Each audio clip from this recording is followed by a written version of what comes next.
There we go. Okay. I'm blowing my bubbles today. There's I love bubbles. bubbles, right? I love I love bubbles. So these are my happy bubbles. Look, my little emoji bubbles. Aren't they cute?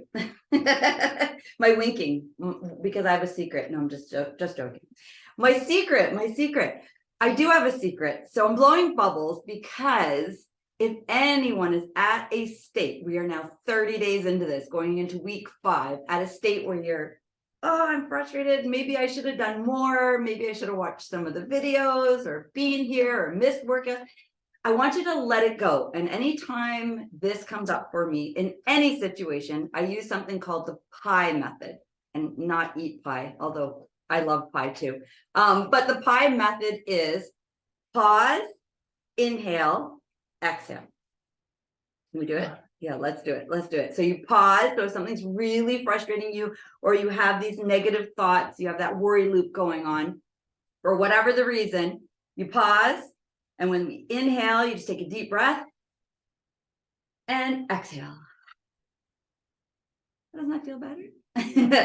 So sometimes our brain overrides what our body is going to do and the actions we're going to take, but we get something called a feeling. And today we're going to talk a little bit about that feeling. Okay, so I'll get into it in a little bit, but I want to touch on in week 5.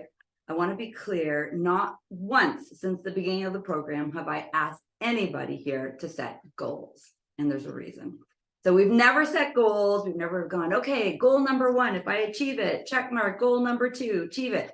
It's not that I don't believe fully in goals. I believe in short-term goals, like in 5 minutes or in a week. I'm okay with that. Setting targets for myself and then sort of evaluating how they go. But I think goals to some people are just too big, and they make their goals so grand and they're almost impossible before they actually even get started. So I'm going to talk about that a little bit in a second, but I want to review week 4 just a little bit because there's a possibility that it didn't stick, and I want to cover a very important piece of the program, which is on page 84. And it's all about reading labels. All right. So have you guys ever read a label before? Yeah, I read them all the time. You read them all the time? Yes. Okay. Did you watch the video on reading labels? Not yet. Not yet. I'm going to go over reading a label. Okay. So on page 84, it's an example. I didn't bring it down. I usually have all my little tools, but the example that's shown here is a cookie with that jelly center. Okay. Ooh. Yeah. And I don't know what they're made by, Peak Freeze or something like that. Oh, it could be even a dream puff, but this is like a cookie. It's vanilla and then it has that cherry. I know what you're Okay, so I did cover what that jelly is all about and that it's full of not good things for you. We don't need to talk about that. We want to talk about reading the label. So on every single label, there is 13 different items. So it will cover your fat, whether it's saturated or trans fat, cholesterol, sodium, fiber, sugars, protein, vitamins, and calcium. So if you're looking at page 84, it will tell you the percentage. Your percentage that you need to know is not really a need to know. It's telling you a percentage of your day. So if you had a cookie, this cookie here, its daily percentage isn't even indicated because there's no nutritional value to this product. Okay. But if it had a nutritional value, and we are talking about only things that are processed or in a box. And when I say processed, I don't always mean a bad thing. It could be crackers, like a whole grain cracker. So it'll tell you your percentage that is in your day of that product, of what you should eat. It's not super important, other than the fact that you want to know that it has a percentage because it's something that has nutrients in it. On the calorie part, it will tell you, for this one in particular, for 2 of those cookies, it's 150 calories. We don't really count calories. However, there is a page in the book where it tells you, I think it's page, I don't even know, it doesn't really matter, but if you go backwards, page 83, the average calories that a person should eat if they're sedentary, low active, or active. We're not into counting calories here. And the reason I'm not a big believer in counting calories is, truthfully, You cannot count the amount of calories that you expend in a day. So how many times I get up and down from my chair, how many times I go up and down the stairs. People usually only relate it to their exercise. And even if you relate it to your exercise and say you go on a treadmill or a Stairmaster, I don't know if anyone ever goes on a treadmill, but at the end of a workout, it'll say you burned 150 calories. And you're like, what? I watched that too. I just ran my butt off, or I climbed up a mountain. Little secret behind tools like that is they are just generic. What they did was they took like 100 women at your age. Actually, you don't even put your age in there, I don't even think. No, so they don't even put that in there. You could program a treadmill that way, but it's still generic. It doesn't take into account how much muscle you have and whether or not most of your body is composed of body fat or inflammation or an injury or whatnot. So it's just very general. So it's not exact, it's not accurate. So if I was to always count calories that are coming in, it can't tell me all the calories I put out. And that's really all calories are telling you. It's how much energy you're having and how much energy you're expending. So if you want to release weight, it's really not accurate. Okay, you're going to get yourself very discouraged. The only time we use calories is for someone who's extremely sedentary, perhaps on the obese side, they're not healthy, they really don't have any activity in their life. So we can count calories because they're primarily sitting. Okay, when you read down on this label, it says there's 7 grams of fat to 2 of these cookies. Well, if you remember, I've told you that you're usually around 25 grams of fat. To put that into relation, a piece of chicken is somewhere between 10 and 12.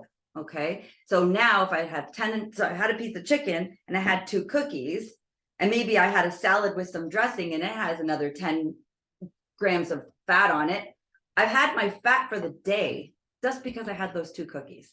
Okay, so it's understanding how much hidden fat is in some of the things that we're eating. And you might say, where's the fat? Well, the fat is the sugar. And sugar, when it's not processed properly in our body, it becomes fat. We retain it as fat. Okay, then you read down, it says cholesterol, it's 0 milligrams. Well, it has to say cholesterol because the government says they have to put these 13 items on a label. But the only thing that has cholesterol in it is animal protein, okay? Nothing else. So it has 0. And someone reading this might say, oh, well, I have high cholesterol. Oh, good, I could have this cookie because it's got 0 cholesterol. But it's a cookie. It doesn't have any animal fat in it. So therefore, you're not getting cholesterol. Some labels are misleading, can you tell? Yeah. Would butter be a cholesterol? Yeah, because butter comes from an animal. Yeah. Yeah, so it could have cholesterol in it. And we've been led to believe, oh, another one in their car. Hi, Kat. So the cholesterol is useless, right? We don't need to know the cholesterol because, again, this cookie has no animal protein in it. So therefore has no animal fat, therefore has no cholesterol. Easy. Then you look at sodium. Well, sodium is 45 milligrams. You're allowed approximately 2,000 milligrams a day of sodium. Again, to put in perspective, a piece of chicken could possibly, if you start to season and whatnot, could have somewhere around 500 milligrams of sodium in it. So if we're allowed 2,000 in a day and we're having 45, and I don't know anybody who really stops at 2 cookies here, but this is just 2 cookies. So if you had like 10 cookies, you've almost had 500 milligrams of sodium. That's a lot of salt, right? So, and it's not good salt. This is a processed salt. This is when we get into the salt, it's not the good one. Carbohydrates, we've got 21 grams, fiber, 0. Well, that is obvious. There is absolutely no whole grains in this cookie. Protein, 1 milligram. Here's the important part. Anything below a bold line on your labels is what you want to look for. So if you're quickly looking at a label, okay, you see the fiber, you see the sugar, you see the cholesterol, you see all that, but really look and see under the bold line, is there any vitamin A, calcium, vitamin C, or iron in it? It will if it's a whole grain. It will if it's something that you're supposed to eat. Okay, so maybe you're eating pickled beets or you're eating pickles for that matter. It will have that in there. Okay, so that's just my quick review on labels. Now, I talked a little bit about salt, and I'm not sure if everyone understands how important converting your white salt, your iodized salt, to a pink Himalayan salt is, but it's super, super important. We live in an area where we're far from the Golder Belt, which is a seawater area where we would naturally get seawater or sea salt into our diet. And what it controls is your thyroid. So if you don't know anything about your thyroid is a hormone in your body that actually triggers and controls your metabolism. Okay. So if we have an underactive thyroid or an overactive thyroid, we're usually looking at what is controlling it, and it's in our adrenal glands and such. So way back about 40 years ago, the government recognized that we do need iodine. Iodine comes from that sea salt. That's what makes it pink. We need iodine because iodine controls your thyroid. So what they decided to do is they put it in our salt. And at that time, it was iodized salt. However, heart disease was on the rise and everybody got on this bandwagon that you're not supposed to put salt on your food. So they stopped eating salt. They even started to take it off of tables in restaurants, and they used to have them on every restaurant table had a salt shaker on it. And they took it away. So then we were seeing thyroidism, which was on the rise. People were saying that they had an underactive or overactive thyroid, or they were feeling sluggish and things were going wrong for them because they weren't actually getting that iodine. So the only way to get it is to actually have sea salt. So what I want you to do, if you haven't done it already, is replace all your white refined salt with a sea salt, which is the Himalayan salt. Nick, you can get it in chunks, but we're not going to grate our sea salt. You can buy it, obviously, ground up. The darker, the better. So some people think lighter the better, darker the better. I mean, the better. It's not horrible for you if it's a light Himalayan sea salt. That's okay, because if you actually look, and in the video I show you a chunk of sea salt and you can see white edges on the sea salt, and that's okay. So it's just the white piece, but the darker the better. Okay, so you want to replace that because we really want to get into talking about our adrenal glands. We're not doing that today. We are doing that next week, okay, because they're super important. They are our hormones. So even when we're doing everything right, our hormones can control a lot of things that are going on. All right. Next was food combinations. I'm going to briefly go over these food combinations because food combinations are a big topic for a lot of people. If you ever suffer from indigestion, that feeling like bloatingness, and even if you've eaten something healthy, for example, you've had spelt pasta and red sauce and turkey meatballs, which is what we had for dinner tonight. Sometimes when you have that, you're like, okay, why do I feel so horrible? And I feel like I need to lie down. I just feel like my energy is gone. I don't know. It's gone. You can't bring it back up for whatever reason. It could have to do with food combinations. And food combinations means that we have, as I've told you, we've got complex carbohydrates in our diet, which are breads, cereals, grains. Then we have simple carbohydrates, which is our plants and vegetables. Then we have our proteins, which we have animal proteins and plant proteins. And then we have a lot of different things, how we break down a fruit and whether they're acidic. I'm going to tell you quickly, if you suffer from bloating or indigestion or this leaky gut syndrome, the best way to combat that is to always have your greens, your plant-based vegetables with a complex carbohydrate, or with that animal protein, or with only a fat. What you don't want to do is have a complex carbohydrate with a protein. So for example, a hamburger meat, it's an animal protein in between the bun, which is a complex carbohydrate. That will combust, possibly, not everyone suffers from this, combust in your stomach. Another time is if you had turkey and maybe sweet potatoes. You've had that animal protein and you've had that complex carbohydrate from the sweet potatoes. Or like turkey dinners are a big deal, right? Pasta, like what we had this evening, that make me feel a little bit off because I had a complex carbohydrate with an animal protein because we had the meatballs. So I might want to just have it with the red sauce or just an oil sauce. Okay. Any questions about that? Because it's a big topic. No one suffers from that. I do. I suffer from it a great deal. So why it happens for most people is because we have digestive enzymes in our body, and some people talk about gut health, and this is what gut health is. It's really the enzymes that we need, and they're in our body. We've got billions of them that break down and digest food for us.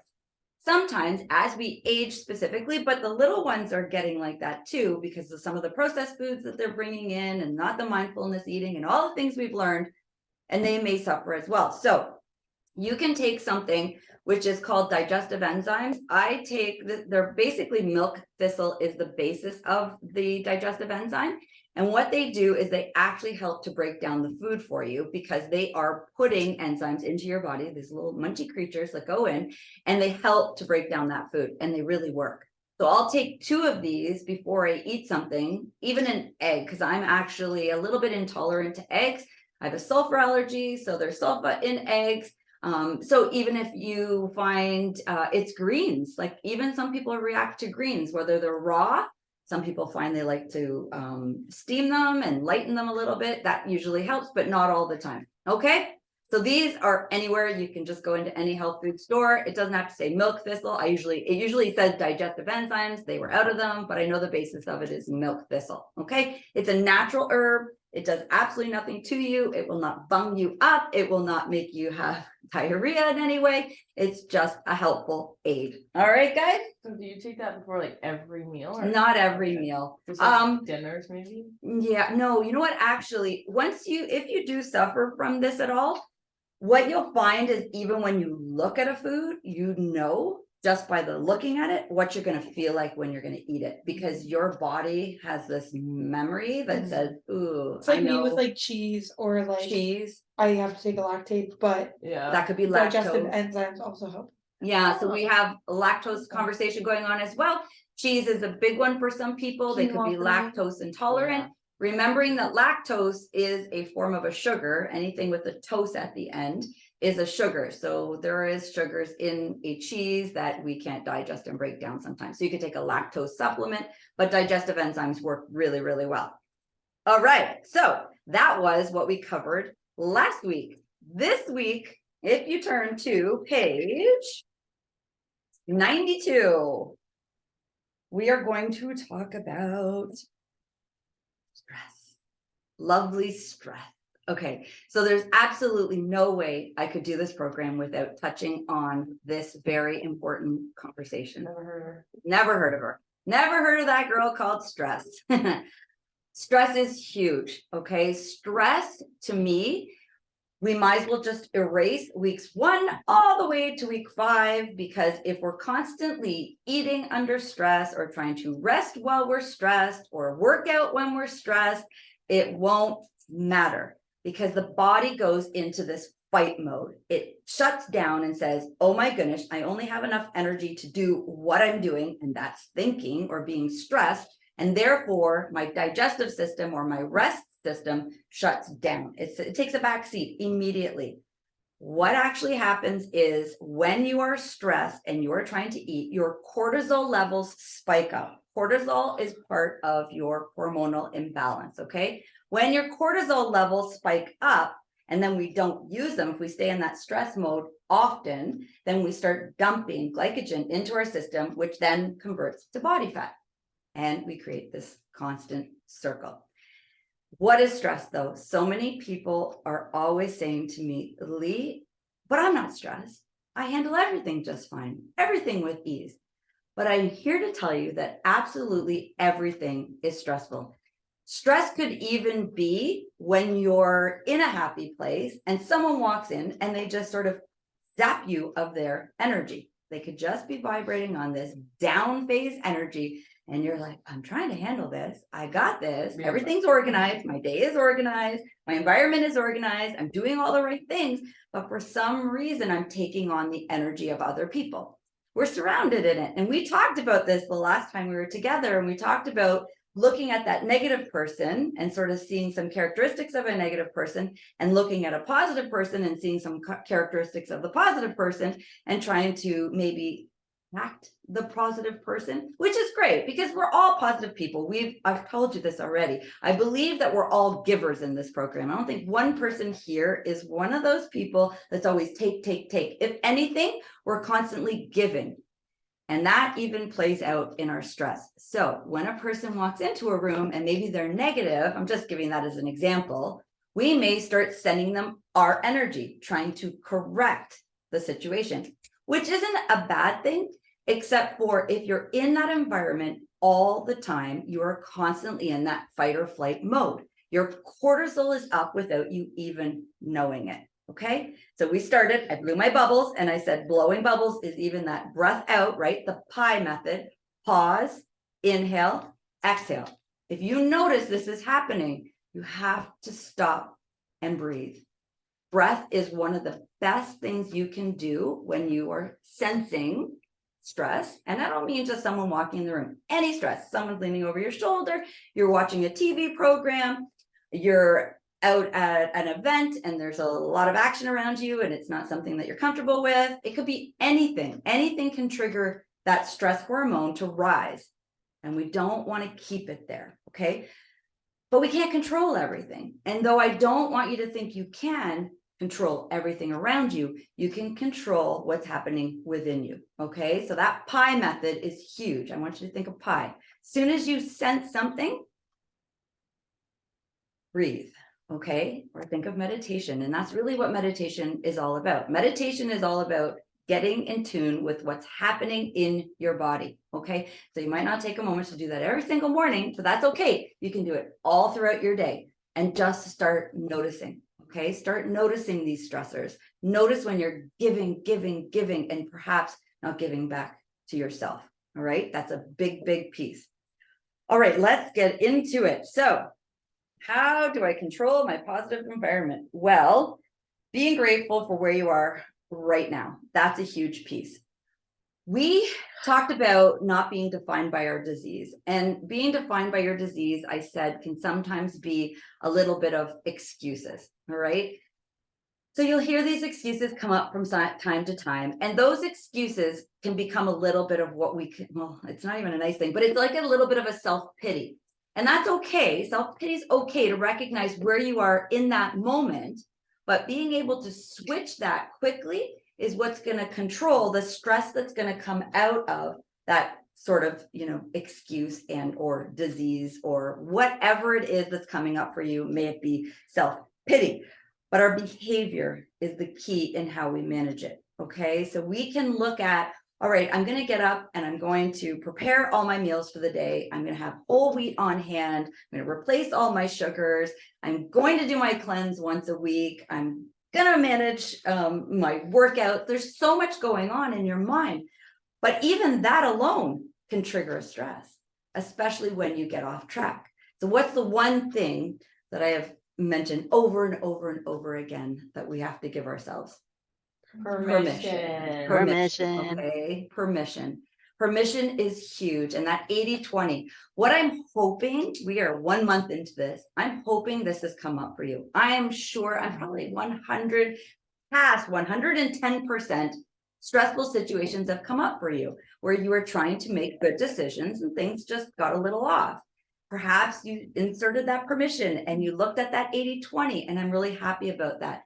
And what I had started this with was consistency is the next key. When we leave each other, we only have another week together. When we leave each other, it's trying to maintain the consistency of that 80-20, the consistency of that permission. So I'm not sure about you, but as soon as I learned this permission in 80-20, it actually lowered my stress level. So instead of thinking I have to be perfect, like what is perfect? I have to be perfect all the time. I'm not. Everybody is human. Everybody will want something and or not be able to control situations in their life. It's being aware of them. Okay. So I talked about bubbling up, and that's a big word, a big language in therapy is to bubble up before you walk into a situation. And some will see it as being a little bit, I don't know, some people have called me stubborn, but it's stubborn, set in my ways. And that's my bubble up. It's not always going to be perceived as a positive, but in my body, it feels right that I have to sit in a place where I can handle what's coming at me. And things are coming at me all the time, whether it's smells that I smell, whether it's the lighting in a room, whether it's the sound, my senses get heightened and I'm in awareness mode. And I have to say, okay, hold on a second. How am I going to keep taking care of me so that my stress doesn't go up? Because I know I can't be in control of the situation, but I can control what's happening to me. Right? Okay. So that consistency, it's consistent too.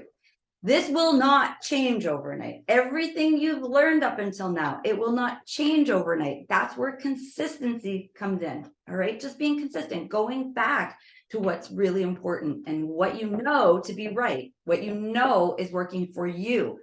What is important is you. That's the key to this entire program. This is not designed individually because every single person has their own, you know, life that comes in. And life has got lots of different facets, lots of balls in the air. We are all carrying lots of different things when we come into different situations. All right.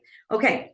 I want to give an example of one way that I believe could possibly help reset you. If you ever get a little bit off, I'll call it, like you're way off, like for whatever reason, you've just like thrown in the towel and you flipped the 80-20 and now you're 80% off and 20% of the time you're thinking, yeah, I'm going to do this, I'm going to do that. But then 80% of the time you're not.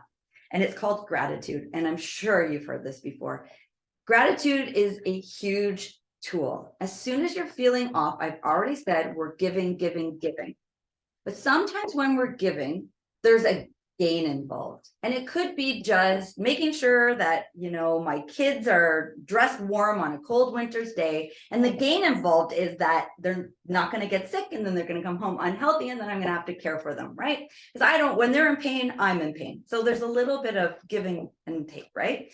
But you're getting something out of that. But when I say gratitude, I mean actually giving with zero expectation. Zero, literally just giving, going around the world, giving. Not every day, not all the time, maybe once in a while. I gave an example in the book where there was this one day I was walking down the street and this woman was walking with a bunch of kids and she had like a recycling bag and they were just tossing garbage into this bag.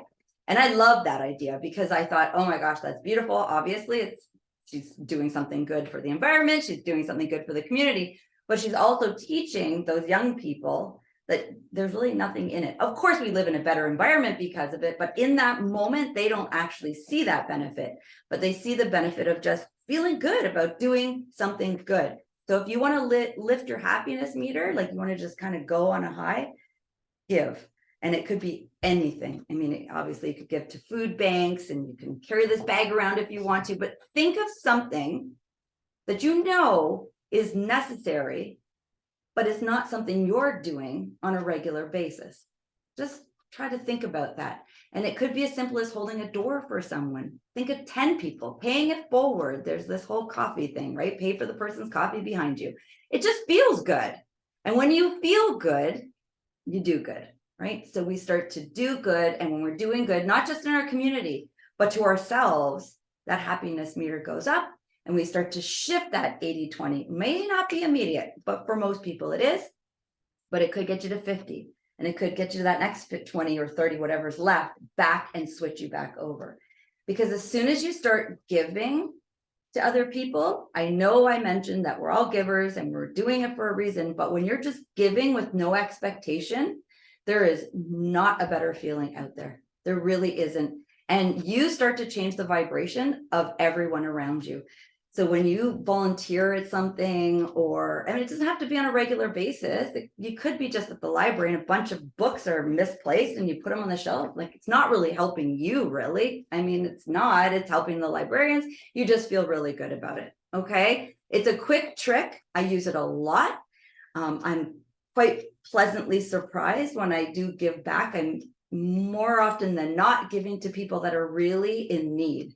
And when I see them in need and then I give to them, I realize how grateful I am for what I have right now, right? So when I'm kind of going down that slope, like poor me, self-pity, oh, I don't have time, the excuses, right? I immediately go, oh my gosh, I wouldn't trade my life for that life per se, if it's a life and or animals or whatever it is you choose to give to, okay? That's a good one. That will help flip you quickly and help alleviate a lot of that stress. What you do speaks loudly. That's a good one. What you do speaks so loudly, I cannot hear what you are saying. So our actions are huge and our body actually reacts. Our vibration, it's actually been proven in studies that our vibration goes up immediately when we act. Thinking about it isn't enough, right? Some people like to donate, through money, and that's good. But the action of writing the check and delivering the check is actually where the benefit comes in. Okay. Not just thinking about it. All right, let's go to page 93.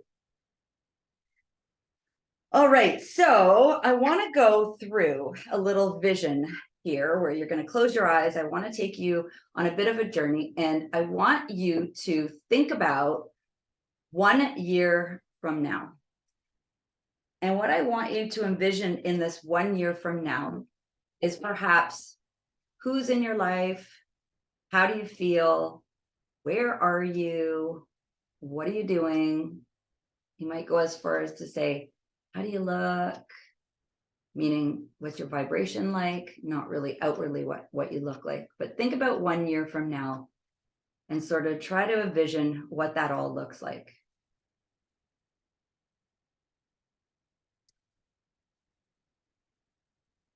And then I want you to quickly fast forward, maybe even 5 years or 10 years from now. What do you look like, feeling and vibration wise? Who are you with? What does it look like to you? Where are you? How are you doing?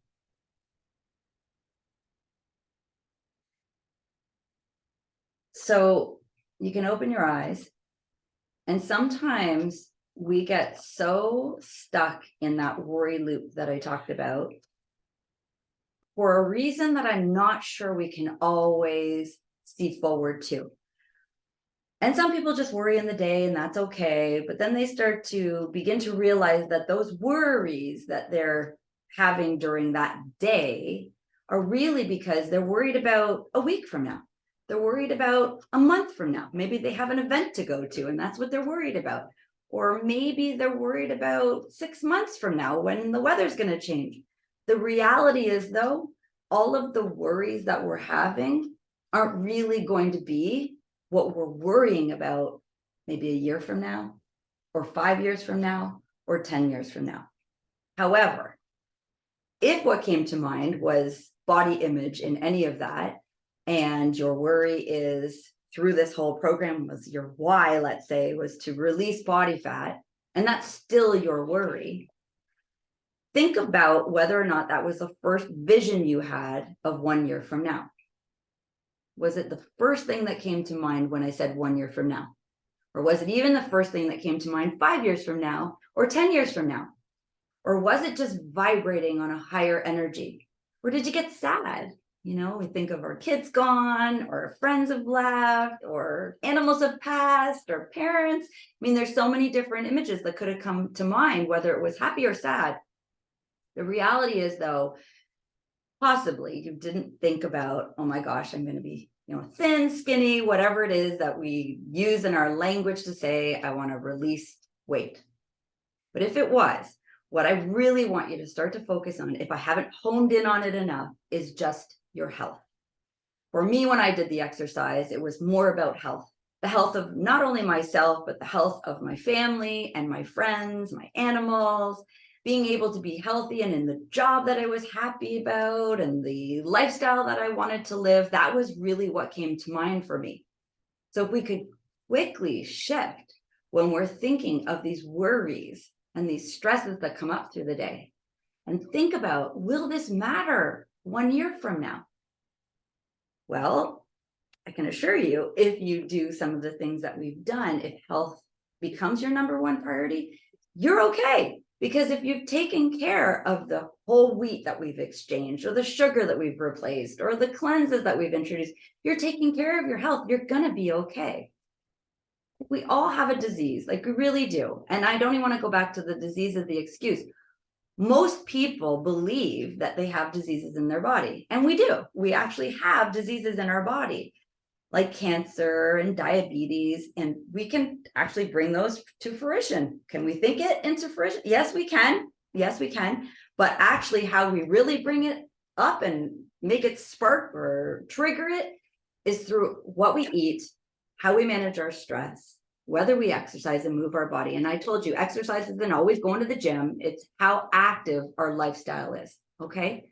So you're just doing your best. You're doing your best to take care of your health, knowing that you keep everything else at bay. We don't need to worry about it because we're trying to do that 80-20, give ourselves permission, be consistent. It'll all just take care of itself. There's no worry, right? It takes away all worries, and we can just think about everything else that's important to us, specifically when we're really going back down that worry over and over again. Am I supposed to eat this? Am I not supposed to eat this? Did I eat too much? Whether or not you've had an injury. I have people that are working with severe problems, like they've had a broken leg or they've actually had a hip replacement. And if we can keep all of the nutrition under control, you're okay. Keep the portions under control. Keep what you're eating under control. Movement, even if it is therapy, is still movement. Okay. So just knowing, hopefully that will trigger you just being set free. However, we're going to do a little exercise. And I love this exercise. It's a basic optimistic method of a BPS and moving it to BPF. So what we're working on is our best possible self. All right. So I want you to actually think of a vision board. Okay. I don't know if anybody's ever done vision boards. Have you guys ever done vision boards? Maybe once. Okay. Yeah. We used to do them so often. They were very popular where you would, I don't know, pick a boat that you wanted one day, or pick a nice outfit, or pick jewelry, or whatever. You made a vision board and you put it up in a place where you saw it all the time. Okay. I want you to use this idea, this concept, more of a vision board in your mind. And the vision that I want you to have in your mind is what is happening right now. What is actually happening in your life right now? So if you were to dissect your life and say, okay, I have a job, I have a family, I have animals, I'm caring for parents, a stressful career, whatever it is in your vision. So just think about your life right now. Actually have a vision of it. So many times we don't stop and even think about our life. Just stop and think about it. Think about relationships. Think about whether you're in a leadership role, whether you own a business. There's so many things that come up. And then I want you to think about what happens when you achieve, like you hit success in all of these visions. Because the reason you're doing what you're doing in your life is because you have a vision of success, whatever that may be. Whatever that success looks like, we are doing it every day to be successful. Whether we want money out of it, whether we want a nice house out of it, whether we want options. I mean, that's what usually it comes down to, is it provides you with options. Okay. So have a vision of that. And now I want you to think about, how does that make you feel? Okay. So we live what we try to create, which is our best possible self. But we hijack one very important factor, and that's our best possible feeling. I open by saying, not once in this program have I had you set goals. I haven't had you write down 3 top goals that you have at the end of 6 weeks. I really truly stick to my belief in goals are great for 5 minutes, 1 hour tasks, but I don't believe long-term goals are immensely successful to your happiness meter, let's say. Okay. It's a feeling you're actually trying to achieve. So that feeling could come from, I guess, if it's money, or maybe it's what your body's going to be like and it moves with some more freedom. It's the feeling you're trying to achieve. All right. So can you just quickly, if you just pen and paper, or maybe just a note in your mind of what the feeling is you're trying to achieve for your best possible feeling. Okay. The Greater Good Science Center says what you envision may be exactly what you think is impossible. So isn't that interesting? So we have these expectations, I'll call it, and expectations can sometimes lead us down a dark path, a dark hole. Because when do our expectations usually match what our feeling or our vision is? I don't know how many times I've had conversations with people, whether it's a design conversation, and it comes down to I have to show a picture because it never turns out exactly the way I envisioned it to be. And or maybe I didn't even stop to think of what my vision was in the first place. So when you began the program, maybe you've had a little bit of a shift, but an immense shift is to do all of your actions throughout life based on a feeling. Okay. And that feeling, maybe it's happiness. And really, happiness can be fixed in like snap of a finger. You can just think happiness. It won't last very long. It may dissipate, but you can pick it up. But knowing that that's what your vision is for your life, your best possible self, that's huge. Not knowing that we even are searching or yearning for a feeling is huge. Okay, so I want you to use that technique. Next is, no one does life alone. So I had mentioned back in like week 2, where we were making it all about ourselves and cleaning up some of our habits. And then I said that if you ask anybody who's aging out, or you read the book Tuesdays with Maury, or you watch the movie Bucket List, and they're all saying it's to make it about others. It's a legacy. It's what you're leaving behind. Well, we don't take anything with us. We leave a feeling of what we are behind. So if you were to think about, how do I do this on my own? It's impossible, because the full circle of life is that we exist because of each other. We exist because of plant life, we exist because of animals, we exist because of the land, but we also exist because of each other. So begin to start to look at your relationships very closely. So when you're transitioning, when you're trying to shift just a little more, just a little nudge, a little nudge, a little nudge, start to recognize and focus on, what are the situations that you're walking into, as I've said, asking of you, right? Not doing to you. What is that lifestyle? So what I had you do was think about in your vision board, what does your days look like? What are they focused on? You know, is health in there? Is eating correctly? Is your exercise important? Watching that stress, sleeping really well. And then what's taking you off that direction? Okay, so sometimes it's the people in our life, right? Doesn't mean we walk away from people. However, I have done some cleanses that way. And for a certain amount of time, they've actually served a purpose. Can I avoid people all the time? No, I can't. Can I avoid all people all the time? No, I can't. But I can go back inside. I can use my PI method. I can pause. I can inhale. I can exhale. And I know everything's going to be okay. But for a little while, there's a possibility that some of the stressors, though we need each other, are going to come mainly from the people that are around us, right?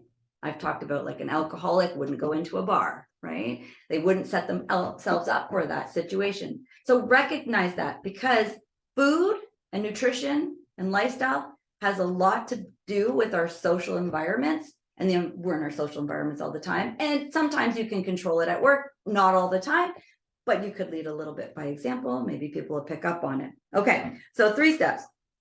1, examine your current relationships and whether or not they match your BPS, your best possible self. 2, observe ways your relationships have been difficult, or about financial, time, social barriers, or are these tied to triggers?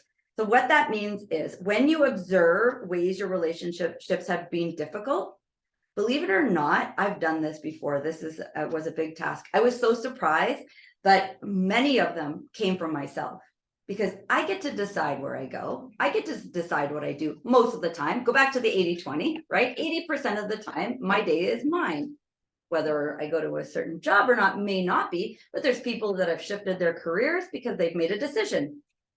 I got a couple people on the call right now that have made decisions, and they've been better for it. It's hard in the beginning, but they make that shift. But in relationships, sometimes it's what I'm bringing to the situation, because I have this mindset that's been ingrained that I have to do everything. I don't want to, I say you shouldn't on someone. You shouldn't, meaning, you know, the other word. But anyways, I don't have to do everything. Okay, I get to choose. Many times I choose my situations. Not all the time. That's impossible. Just like we're trying to eat properly all the time. But many times I have that decision to make. So I can put the blame on myself. I chose to, I don't know, go to a nightclub where they're gonna have like lots of drinking and dancing, and I'm gonna have a drink, and then all of a sudden my inhibitions are down and I'm wanting to snack on things. Like, I recognize these things. I look for them. So look for them in your life. And number 3, be creative. This is best done with specifics, how you interact with people and how you converse with people. You have to be a little bit careful. So some people in my life, my personal life, they'll start saying, don't use that Leanne with me. And that's okay, because sometimes you just have to be real. Okay. You can't always be in this up, high mode. It's not possible. All right. You can't also be preaching all the time. Actions, as I had said in that quote, actions are huge. Just be it, right? Just be what is so important to you. Not all the time. We have to take a dip. You have safe people in your life where you can go low. I told you I work on the 4 agreements, and the 4 agreements is huge. It ends with always doing your best, but taking things personal is a huge one for me. I'm still working on that one. Okay. And there are other agreements I talked about. Think about those. I had talked about them before. If you want any help with them, if there's anywhere you're really stuck, that things still keep leaking in, because these are all stressors. Okay, they're big time and they're very, very important. So stress. The other thing about stress is when we're under stress, you may have heard people, like, maybe they're going into a situation where they've got lots of tasks to do, and you can wrap out these tasks and like, just write it down because I'm not going to remember, because I don't remember anything. I don't know why. I can't remember.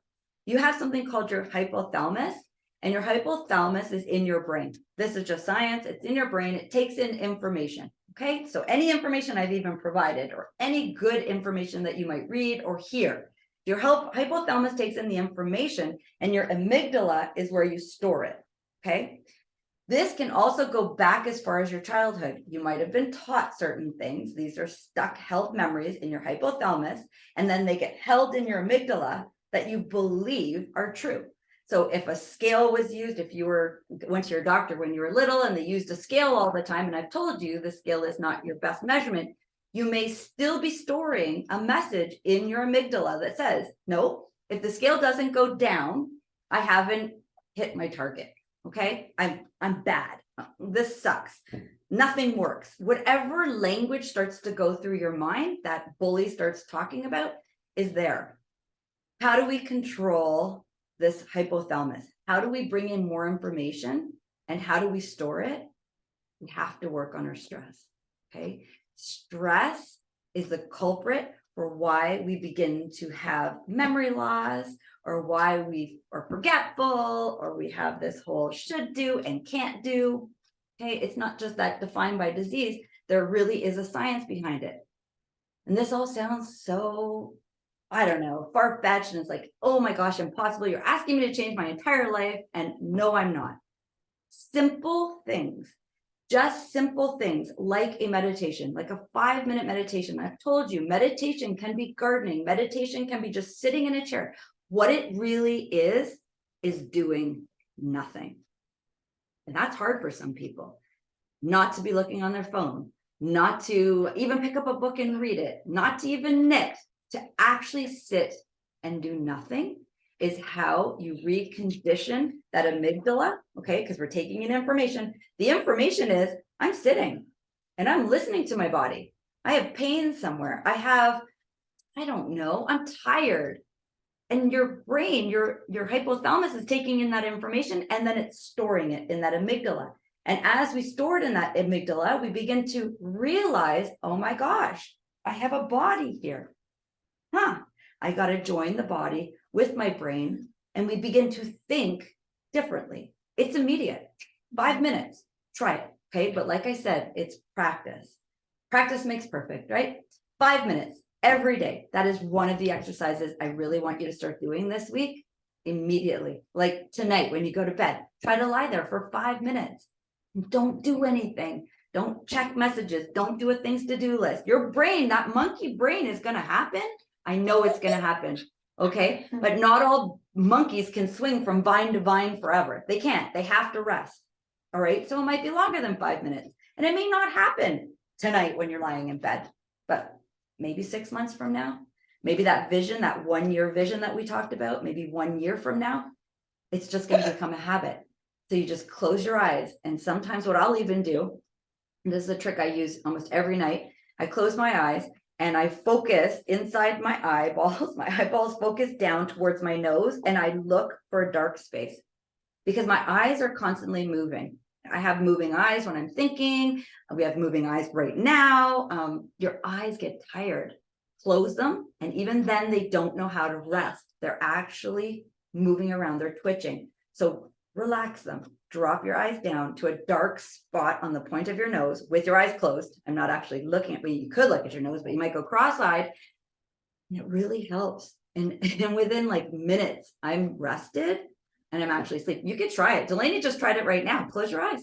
Yeah, I did, yeah. I was trying to figure out what you I don't know if anybody else did, but close your eyes and watch what happens. I did it first with my eyes open. So this is what I consider to be called Project Optimism, okay? It is optimistic. We cannot allow that brain to just be there floating around in this beautiful head of yours and not understand it, okay? Because when we don't understand why things are happening to us, we can't control them, all right? Awesome.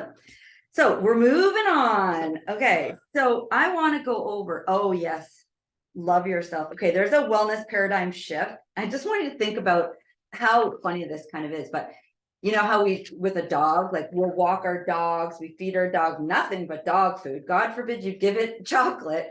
We wouldn't pour a pop into our dog bowl dish. So if you think of this wellness paradigm shift and you even insert dog, we're not all going to be that perfect, because sometimes we'll give our dog a treat, or we'll give it something that it's not supposed to have, or we forget, or we can't walk the dog once in a while. That's at 80-20. But sometimes we could insert ourselves into that sort of dog language. And the other stress I really want to focus in on, and I'm not sure, and this is just because, you know, it's a public service announcement for me, is to think about our children and think about, like, even if they're playing games, so there's a win-win-win to a game, okay? Whether it's just bingo, tic-tac-toe, or a full-on game, okay? Everything is sort of gamified, let's just say.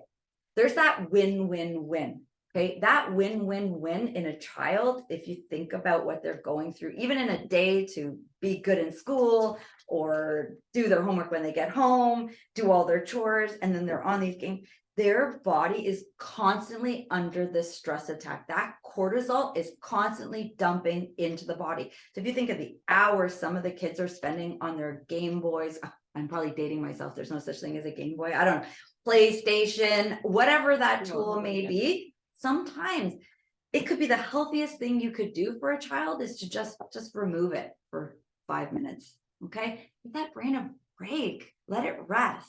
That's my public service announcement. Okay, all right, cortisol, we talked about it. Chronic, it also leads to what we call type 2 diabetes now. And when I just talked about children, I want you to understand that it's called type 2 diabetes now because it used to be called adult onset of diabetes. It's no longer a child disease.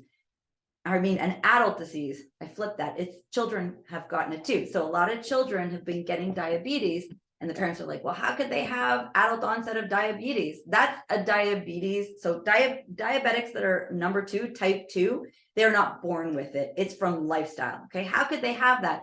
Because they're a child, they're not an adult. So they changed it to type 2 diabetes. It's seriously on the rise right now. And what happens is causing heart attacks, of course, and heart attacks are from stress, and stress is not just lifestyle. Stress has to do with food as well. So we're going to get into that. All right, I want to do a little experiment and show you what sugar does to the body. So I'm going to use Jade here. I don't have a top on. Oh, okay, I'll use Delaney. Jade's in her workout bra. Is it Not a good thing. Yeah.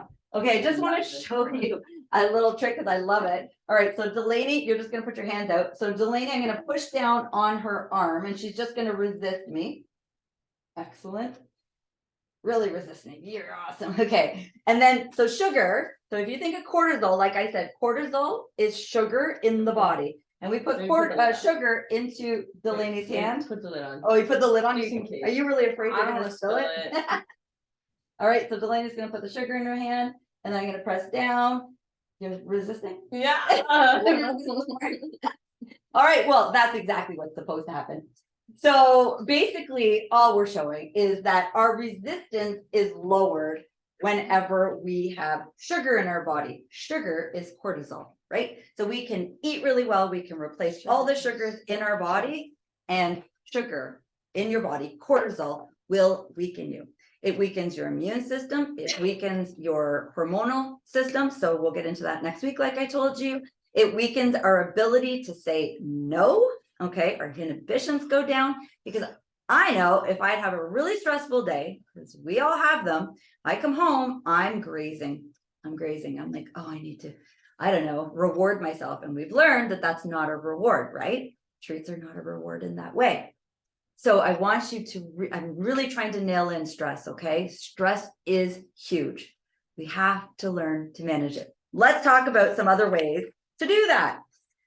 So what I'm going to look at here is page, where's the list of them? Am I in the right area? Yes. Okay, so on page 99, I am not going to read them all to you. But just in case I've nailed in how to control stress enough, you might be looking for ways in which to do it and not one that I have suggested. So I think there's 37 tips here. Things like breathing, as I've just explained, making time for a mini self-massage, visualize calm, try a tonic, say cheese, that means smiling, that can shift you right away. You can go through them. I am not going to go through them all, but I personally have come up with many tools, many. I talk about things like worries. When I think of a worry, I sometimes go to my cards. I don't know if anybody's ever seen these cards, but they're like ask your guides or messages from your angels. And I pull a card and I believe in them. The first part is to believe. So I believe in the message that that card is going to give me. So I say, okay, I'm having this problem, and I'll send the message to the card. The card will give me an answer. That helps me. It shifts me right away. I have books. Obviously, you can get your hands on any of these little books, and they have little reads for me because I do 5 minutes of journaling every morning. And sometimes I'll just pick a page, read it, and it sometimes, most times, relates to something I can relate in my life or what's coming up for me, and I might journal about it. Baths, I've talked about baths. I did mention in the video that you can also bathe in Epsom salts, which is sea salt. They're actually very good for you. Your skin is the largest organ of your body. So if you're finding that your thyroid is a little bit off, like your metabolism, bathing in Epsom salts is really good. But I love super delicious smelling things. My smell is one of my biggest senses, and it controls a lot That of one my smells so emotions. good. This one smells delicious. I do things like smudging areas. I smudge rooms, and that's just something that I do for me. I light incense, so you can burn incense around your house. I do candles, peppermint tea. There's so many, and I don't use them all at one time. I will use one, I don't know, on a Monday, and then Wednesday rolls around. I'm like, oh my gosh, I'm dipping. I need to do something, and I'll turn to something else. Right now I have a candle burning, and it just makes me feel good. You want to just feel. That's the key. Sometimes when we're in a worry loop, we're not feeling. And when we're not feeling, that's when we actually start to panic and make poor decisions. All right. I'm sure you guys can come up with lots. Share yours with me if you like, because I'm always learning. These are not all my tools. I have tons of tools, and I've picked up every single one of them from other people. I did not create these. I did not invent them. I did not make them. So I'd love it if you shared them with me. All right, we're going to take a 5-minute break because I've gone an hour, and then I'm going to come back. We're going to talk about 2 more things that are super important, and then we're all done. Okay. I'm going to mute Dave. I can't believe it was an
Okay, guys.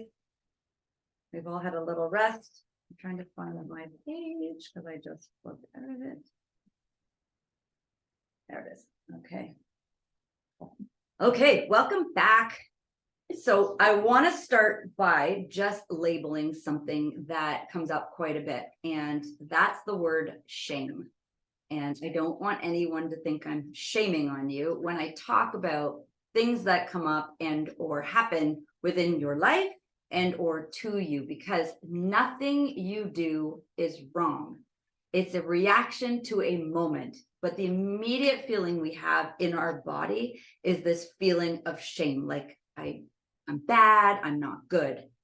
Shame can actually bring us even lower than that. Okay. So if you get into that little bit of a loop where you're feeling bad or not good about something, just even if you snap a finger, some people tap themselves on the wrist, they'll clap out loud, anything to move you not lower down to that shame mode, because shame is where we can actually get stuck. Okay.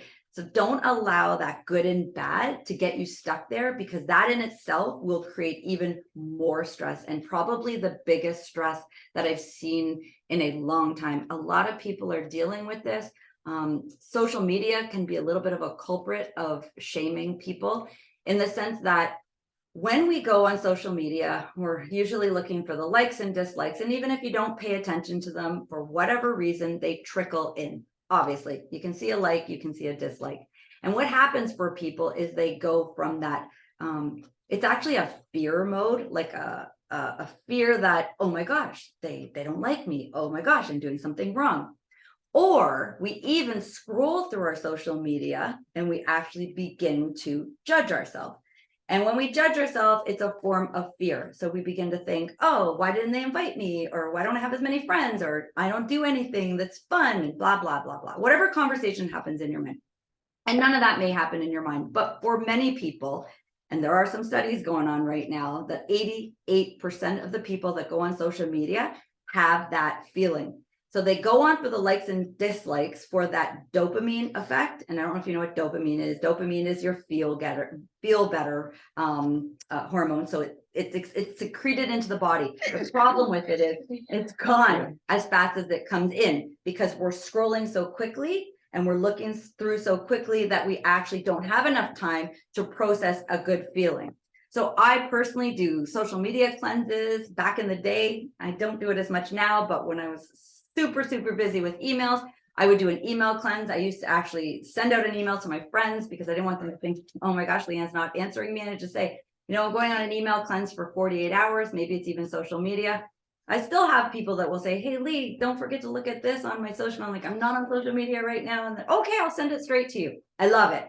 So think about where in your lifestyle that you might need to do just a little bit of a cleanse, if that's going to help you as well. So it's not necessarily always avoiding situations. It's that mindless situation of maybe scrolling through things, or just making sure that you're not investing your happiness on that social media, right? Delaney, you've done a social media cleanse through this program. Deleted it all except Instagram because I have to have Instagram for work. And how you Lovely. feel great, right? Yes. Yeah, it's crazy how much mindless time on your phone. What's it Screen called? time. There's a screen time where you can see how long you've used different apps, I guess. So you can see your social media app. And we were looking at it last week, and I haven't done any social media, and I don't even remember how much it was. Yours was like 3 or 4 minutes. Like, And it then was so low. 3 or 4 minutes, but then my Like your weekly average was like you pop. It was less than an nothing, hour, but my 45 minutes app maybe? active apps or whatever. Yeah. Anyways, I was really happy with that because I had entered into it that way. So I had set an idea in my mind that this is what I need right now for whatever reason. And I was actually feeling better from it, and Delaney's feeling great. So anyways, it's just a suggestion, okay? Because that little bit of that shaming piece, and it's big conversation. There's many books going on or being written about this right now, about the shaming piece. And I don't want anyone to leave here thinking that. So think about your triggers. Okay. So when we think about muscle and magic, and that's on page 103, muscle truly is magic. There's a little, I don't know, paragraph here talking about a woman who is extremely thin. And some people would say, oh my gosh, she's so lucky. And truthfully, I don't actually look at people that are thin as lucky until I get to know their lifestyle, because it doesn't actually represent how healthy they are. I don't know if that person is actually healthy and they're thin. It's just a perception of what I see. I need to know a little bit more about them and whether or not they're actually taking care of themselves, or do they have an illness, and so on and so forth. So it's just a perception. Muscle, though, muscle is magic. Okay, I want to make that clear. The thing with muscle, and you can't see it here, and I don't screen share, but I wish you could see some of these pictures. But if you were to look at a picture here, there's a woman, and she just seems a little bit, swollen, inflamed, shoulders and postures are hung a little bit forward, and she's 155 pounds. The woman beside her, she's just a little bit leaner, and her posture's tall, and she's standing with she's actually got a smile on her face, and she's 155 pounds. So they weigh exactly the same, but what they look like is completely different. What's important is to really target what you're doing with your body, okay? So we are trying to create, so if you haven't started to exercise for whatever reason, it's okay if we're working on injuries and such, it's okay. You're gonna start exercising at some point. We need to understand that it doesn't matter when you are exercising if you are increasing on the scale, okay? Because based on that picture, I know you can't see it, but you just have to trust me, that 155 pounds that is out of shape, I'll say, someone who's not really taking care of themselves, as opposed to the person who's 155 pounds and lean, they're still the same on the scale, okay? Exactly the same. But the muscle is working like magic, okay? What happens when we have more muscle is we actually can begin to use what's called the eat more principle. You will hear even like bodybuilders, they eat thousands and thousands of calories. And it doesn't mean we're counting calories. I'm just saying the energy, the food, the fuel that they're putting into their body, they can bring in because they're utilizing it immediately. When you exercise, when you make a muscle, that muscle actually begins to burn for you. An example is if I was to start a fire, okay, say I was starting a fire and someone said to me, okay, Lee, so you're going to put that, I don't know, what do you call this? Starter tissue? Kindling. I love it. Kindling. You're going to put this kindling into the fire pit, and then I'm going to light that kindling. We know that isn't going to burn for very long. Don't worry, I'm not going to light it. We know it's not going to burn very long. What I want you to relate this to is cardio in your workout. So if you're doing workouts, I couldn't go through this whole program and not talk about exercise, right? If you're going through your workouts and only doing cardio, so I'll say a lot of treadmill, aerobic type of exercise, you're not going to see the quickest results. What does that actually do for the body? It starts things, it gets you warmed up, just like this fire. It takes care of your heart, no question, but it's actually not going to get you as much of the result and or let them last for longer. And for sure, we won't get to that eat more or eat whatever you want principle. It's not possible. However, obviously, if I was to add wood in there, right? If I build my fire with some wood, I want you to see this wood as muscle, okay? This wood will continue to burn longer. You could probably go to bed and the fire will keep burning. You're not supposed to, or water on it. But that wood will create heat. And that heat in your body is what is actually going to do the job of then burning the body fat. And then when we're not exercising, taking in the fuel, burning the fuel, using it as a resource and not just blowing up in smoke, okay? So please begin to use your muscles. As much weight-bearing activity as you possibly can. What could that look like? That could look like, even if you're in the living room, you stand and sit from your chair 10 times during a commercial. Lay down on the floor. Maybe you're going to do some crunches or some sit-ups. We can fit it in anywhere. I've talked about this before. Brushing your teeth, doing leg lifts. My sister loves doing that, okay? Been doing it for years. Busy girl, so she's fitting it in wherever she can. Just for the record, I'm in the car doing sit-ups while you're talking. And that is so true. She does. I personally even do things when I'm standing in a grocery lineup waiting and checkout. Yeah. What am I doing? Crunch my abs, release. Crunch my abs, release. Turn your muscle on. If this doesn't sound good to you, even if it's just walking, okay, no problem. Walk down the trail, moving your arms, okay? Just make sure you're flexing the muscle some way, somehow, every day. She said every day. Every day. Why not? I just gave you examples you could do every day. What we can't do is go down that shame piece where I should have done an hour. I didn't go in the gym. No, that's not what I'm saying. You should do intense, focused exercise, minimum 3 times a week.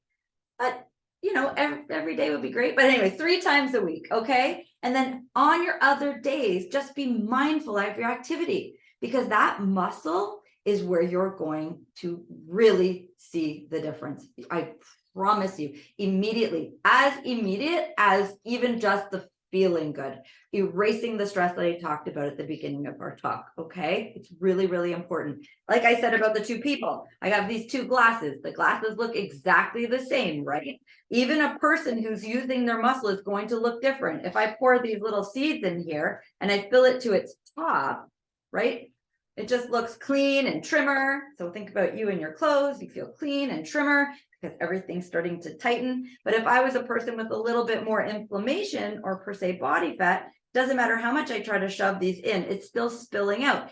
That cup, A, doesn't look the same anymore, but B, it probably won't feel the same. All right. Muscle makes you feel stronger, right? Remember that better self. We want to be better feeling. All right. We want to feel good. Life is good. It really is. Right now, you're all well. We are. We don't want to trigger anything in our body. So we watch that stress.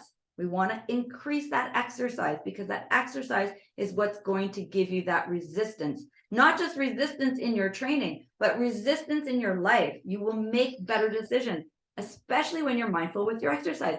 I'm out in the gym and I am killing a workout. I really want to come in and I don't know, say a Big Mac just so you relate. I don't eat Big Macs, but let's just say, okay, or I love chocolate. Am I going to have a chocolate right after a workout? No. Okay, it makes me stronger. It makes my willpower stronger, but muscle needs to be developed, right? And just like muscle, our willpower is the same. It won't happen overnight. It might, but it may not last, but that consistency will.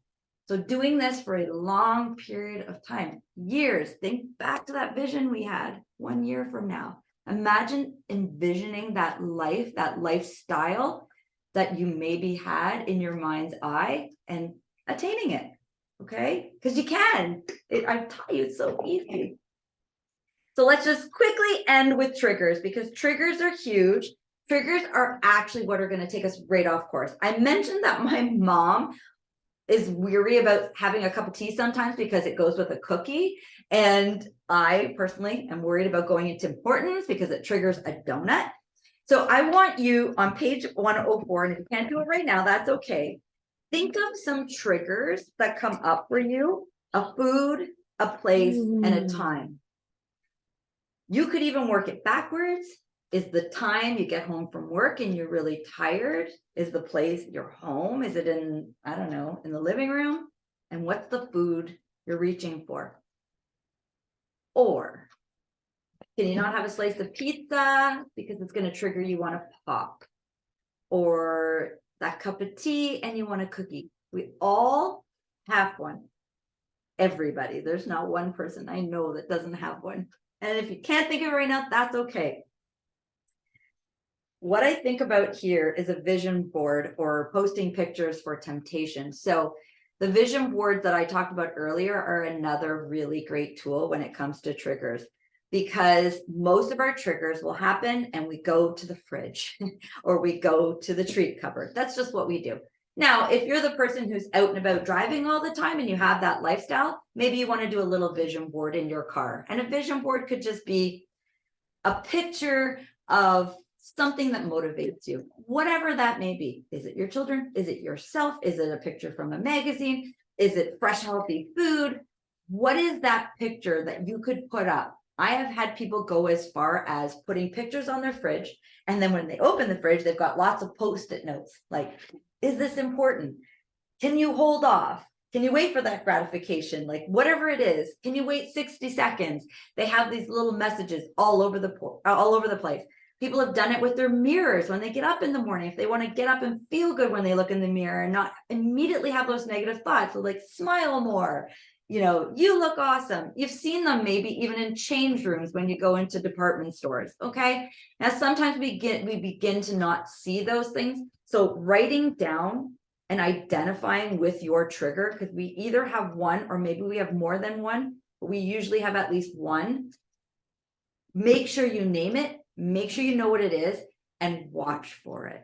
Okay, because that's a big one that's going to come up, and it's usually around when we're feeling a little bit stressed. Okay, usually, not always.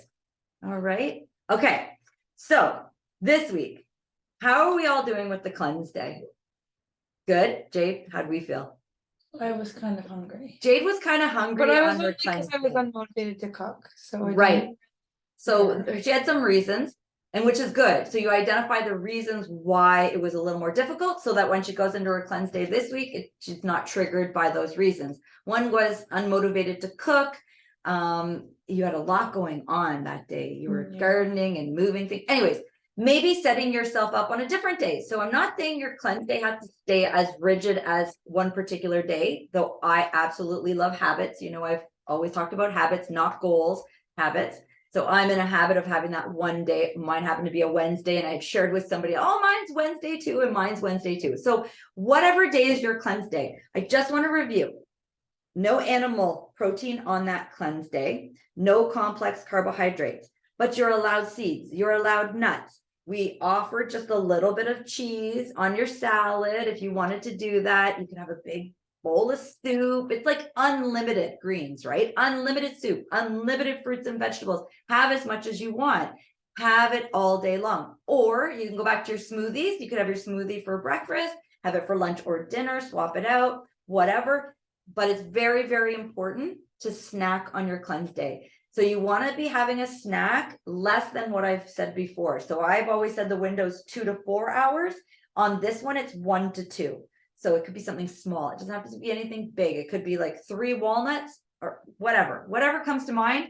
Now you just feel a little bit better. The reason is we want to keep the metabolism up. Okay. Our body is working at its optimal on that day. We have an opportunity on that day to build the best muscle, to cleanse our system, release as much inflammation as possible. We will rest better. We will sleep better. You want to go to bed early on that day. You want to be just taking care of yourself.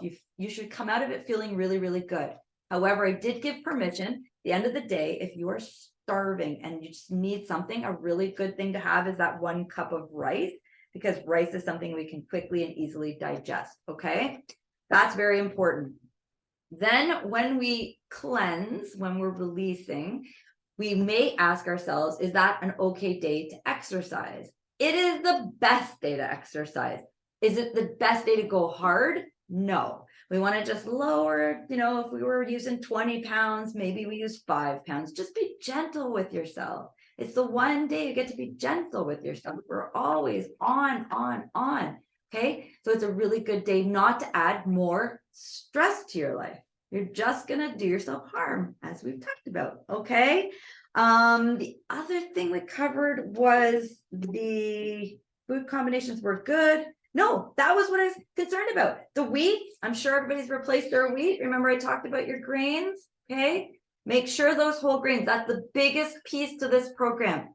If you can replace your grains, you will see the biggest difference, because all of the stress and all of the conversation about sugar and cleansing, if we have that sticky mass, that plaque in our belly, inside of our stomach, we are not going to absorb anything. Okay, it's where I see the biggest results.